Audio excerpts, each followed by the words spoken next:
Salut tout le monde, bienvenue dans cette débrief de la première ligue. Et oui, on avait Arsenal qui jouait contre West Ham United et Manchester United qui jouait contre Sunderland. Et la belle affiche de cette journée, c'était bien sûr Chelsea qui recevait à Stamford Bridge ici. Liverpool ici. Là, on va commencer déjà avec le premier match puisque ces deux matchs-là se sont joués au même moment, j'ai envie de dire, c'est Arsenal et West Ham United et Manchester United et Sunderland. Déjà, Arsenal fait une belle opération à l'issue de cette journée puisque Arsenal a réussi à s'imposer sur un score ici de 2 buts à 0 face à West Ham United qui n'est pas du tout en forme où le coach portugais a été signé là-bas. Il a signé à West Ham, oui, c'est, comment il s'appelle là? Nuno Spirito, ouais, c'est lui qui est le coach de West Ham, mais Arsenal a fait la belle opération en s'imposant sur un score de 2 buts à 0, puisque Arsenal en première mi-temps ici, Arsenal, on a vu actuellement ce que Mikel Arteta essaie de faire, parce que les précédents classements de Mikel Arteta ici, il venait nous faire ici ce qu'on appelle ici, je sais pas si on va dire double ou bien triple pivot ici, en tout cas des joueurs qui ont presque le même profil ici. Du coup, cette fois-ci, il a essayé de se gérer ici. Parce que si vous regardez le classement ici de Arteta ici au milieu et là-bas, ce qu'il a essayé de faire, c'est Declan Rice, Eze et Martin Odegaard. Donc, tu as deux joueurs créateurs ici, Martin Odegaard et Eze. Seulement Declan Rice ici qui peut te faire le boulot. Malheureusement, Martin Odegaard s'est blessé, lui, au cours de ce match-là. Mais Arsenal, c'est quoi ça? Arsenal a beaucoup de blessés, hein. Du coup, depuis le début de saison, déjà la saison précédente, Gabriel Jesus, jusqu'à présent, lui, il s'est abonné, on dirait, là-bas à la salle, là-bas, c'est pas possible. Jusqu'à présent, le gars n'est pas revenu ici. Du coup, Martin Odegaard est sorti, qui est rentré, c'est Zubimendi, puisque tous les matchs avant ce match, presque, je viens de dire, Zubimendi, il débutait, mais c'est un top player, c'est un top milieu, ce gars-là, et depuis qu'il est rentré, le match a presque carrément changé, parce que là, c'est qu'il a apporté. L'Arsenal, il s'est réussi à marquer à la 38e minute ici, juste avant de marquer ce but ici, je crois que Declan Rice, j'avais l'impression, bien sûr, qu'il se faisait siffler. Vous savez, il a joué à West Ham. C'était lui le capitaine de West Ham avant qu'il soit acheté très cher par Arsenal. Du coup, sur un centre et sur une frappe là-bas déviée, c'est la frappe, en fait, c'est un centre qui est venu vers Eze. Eze a frappé le gardien de West Ham, a enlevé, ça c'est venu. Il y a un petit cafouillage. En tout cas, le ballon est venu directement en face de Declan Rice, juste au niveau de penalty, frappe directe, il a cadré, c'était but pour Arsenal. Arsenal mène 1-0, mais sur ce match déjà, même position, même emplacement ici, là où Declan Rice a réussi à marquer. Eze avait eu le même ballon, malheureusement, le gars tellement, moi-même j'étais surpris, il n'a pas du tout cadré à cette distance, il a envoyé le ballon en l'air comme pas possible. Et comme si, on dit souvent, le plus souvent, le destin est inévitable. Le but d'Arsenal, c'est lui qui frappe et la frappe est repoussée par le gardien et c'est Declan Rice qui vient marquer à la même position, mais lui, il a été beaucoup plus chirurgical ici, beaucoup plus précis, j'ai envie de dire ici, par rapport à Eze qui avait raté. Arsenal menait 1-0. Le gars, c'est son ancien club, comme j'ai dit, il n'a pas célébré, ils ont continué à jouer puisque c'est Arsenal qui avait le ballon sans doute. Saka, mais le gars, il est bon. Saka, il est sec, il est dur, il n'est pas costaud comme ça, il n'est pas géant. Mais quand il fait couverture sur son ballon, c'est pas facile du tout de l'enlever le ballon. Saka est trop fort. Plusieurs fois, je l'ai vu là-bas quand il met couverture, sauf si le défenseur fasse faute. Sinon, il peut pas l'enlever le ballon tellement il est bon en couverture de ballon. Deuxième but ici, c'est penalty ici sur une passe donnée à Julian Timber. Lui aussi, il a essayé de, comment je vais protéger son ballon. Il a amené le défenseur de West Ham jusqu'à dans la surface de réparation. Il est tombé. C'était penalty. Qui vient ici tirer le penalty, c'est Saka, puisqu'à la sortie de Martin Odegaard, c'est Saka, le capitaine. Il a réussi à marquer le penalty pour Arsenal. Arsenal s'impose sur un score 2 buts à 0, fait la belle opération en s'installant sur la première place de la première ligue ici, puisqu'à cet instant, Liverpool n'avait pas joué. Du coup, si Liverpool allait perdre ou faire match nul, ce qui faisait que Arsenal allait rester premier. Mais là, après le match de Liverpool, Arsenal s'installe comme jamais le premier de ce championnat à l'issue de cette journée juste avant la trêve internationale. Manchester United aussi s'est géré faisant le même score presque ici 2-0 ici, des buts marqués ici par Mason Mount et Sesko. Le but de Sesko, c'est sur une longue touche ici. Actuellement, les longues touches sont revenues en fait.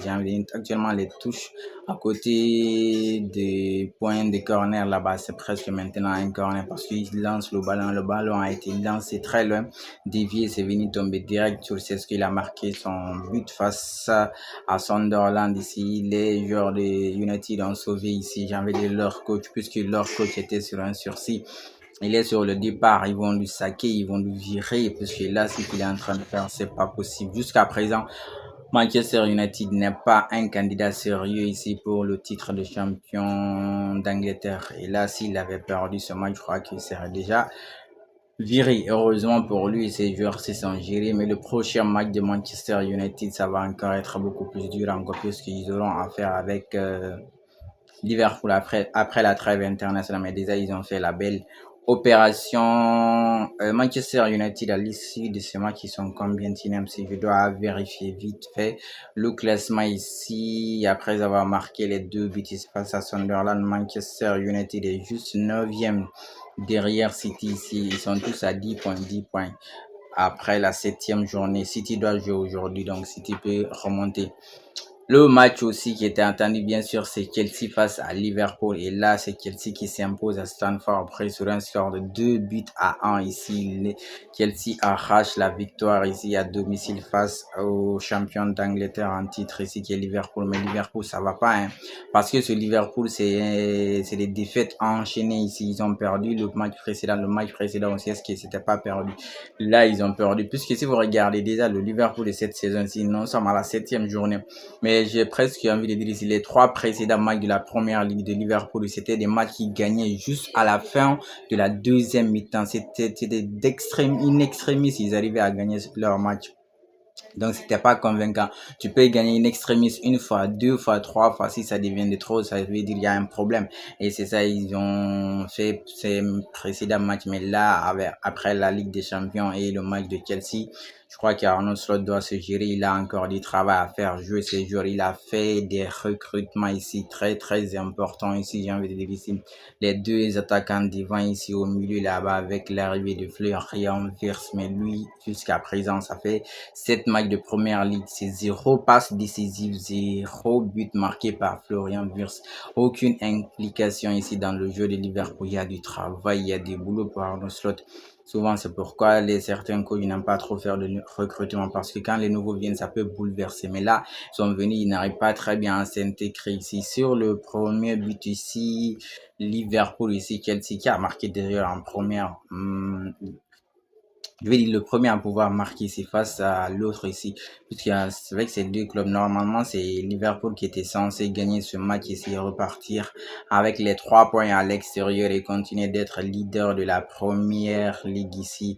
Malheureusement, Chelsea a des jeux parce que Chelsea, ici, il faut reconnaître cette saison, Chelsea, les grands clubs, c'est pas facile, hein. Avec Chelsea, les grands clubs, puisque Chelsea a fait tomber ici Paris Saint-Germain. Jusque là encore, c'est Chelsea qui a réussi à les faire tomber, j'ai envie de dire, avant Marseille. Et là, c'est Chelsea qui fait tomber encore Liverpool. Le premier but de Chelsea, c'est sur une frappe ici, mais malade de Caicedo Luka. J'ai dit le double pivot de Chelsea, il m'affectionne ici. Caicedo et Fernandes, les 2 joueurs là, waouh, ils sont top, top, top. Mais le double pivot était formé ici par Reece James et Moses Caicedo. Reece James a commencé en tant que milieu, il a fini en tant que défenseur central. Je crois que comme je dis, pour le Reece James, il est très bien balle au pied, mais il y a encore du travail de son côté. S'il est épargné par les blessures, c'est un top player. Moses Caicedo envoie une frappe là-bas, impossible, imparable ici pour le gardien de Liverpool ici. Chelsea venait de mener ici 11-0, ils ont eu le ballon. Chelsea a continué encore à avoir le ballon puisque ça faisait 1-0, mais Liverpool a reçu quand même à égaliser à la deuxième mi-temps, à la 63e minute sur un but ici de Gakpo presque dévié par l'attaquant ici suédois ici, Alexander Isaac et Gakpo a marqué, c'était 1 à la 103e minute, tu te dis, ok, Tu as à l'extérieur, tu as égalisé, c'est désarmant ici. Mais si vous regardez ici, la position comme pas possible. Comment est-ce que dans quel monde ici, Liverpool peut se faire dominer par Chelsea à 53% de possession ici? C'est pas possible. Le nombre de tirs cadrés ici par Chelsea, c'est 6 tirs cadrés par Chelsea. Alors que de l'autre côté, ils ont fait que 2. Liverpool n'a eu que 2 tirs cadrés par ici. Chelsea d'habitude qui doit venir ici défendre, mais là c'est Chelsea qui a eu le ballon. Chelsea a dominé avec une possession ici de 53 contre quoi 53% à 47% ici. Si vous regardez le reste des autres ici, expected goal, c'était pour Liverpool, mais c'est Chelsea qui a gagné puisqu'il a rentré aussi de Estevao ici, le gamin qu'ils ont acheté cette saison, le gamin de 18 ans, c'est lui qui vient ici marquer le but victorieux pour Chelsea sur un centre là-bas qui est venu.